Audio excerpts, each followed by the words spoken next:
Congratulations on finishing your experiment with change. We hope that you gained important insights and new understandings on how one small change can make a big difference. This is important because we're living in the decade that matters. We know from climate change and other sustainability issues that we have to transform at a rate, scale, speed, and depth that is remarkable. Our experiment with change shows us that climate change is not just an environmental problem, it's really a relationship problem. It's about how we relate to ourselves, to each other, to the environment, to the systems around us, and not the least, how we relate to change.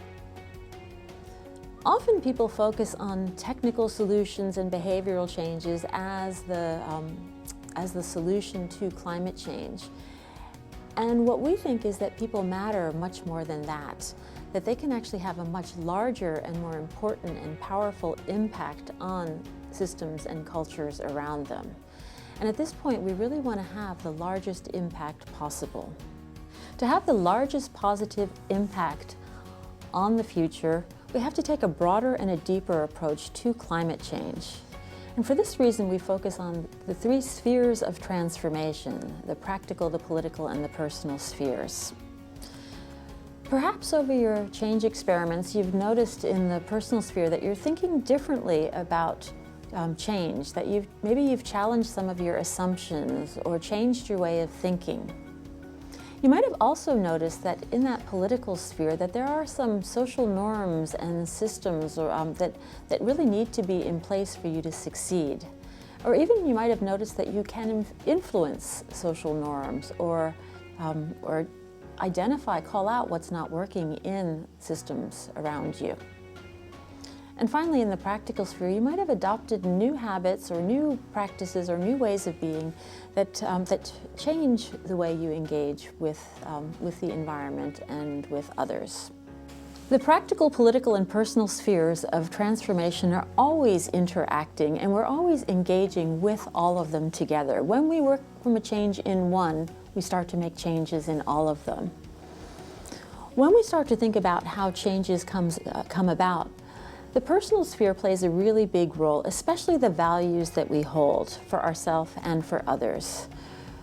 Values are what's important to us, and it's important to think about what values you stand for. For example, I stand for equity and integrity, not just for myself, but for myself and others. And when I approach everything from my personal life to my professional life from those values, I start to see the world through a different lens and shift my relationships to others. And I start to have a much bigger impact through my projects and through my practices. The challenges we're facing collectively can many times feel very overwhelming. So what can we do if we want to do more? One possibility is to treat your life like an experiment, just as you did over the past weeks. This is exactly what futurist Buckminster Fuller did. He posed himself the question, if the future of the world were up to me, what would I do and how would I be? And this calls for us to identify what values we stand for, what we're passionate about, and what our sphere of influence is. And also to try to expand that sphere of influence through our actions in the practical, political, and personal spheres. The point is that we want to minimize the problems and maximize the solutions, and recognize that each and every one of us has the potential to shift systems and cultures. In other words, you are the solution to climate change, and you matter a lot more than you think.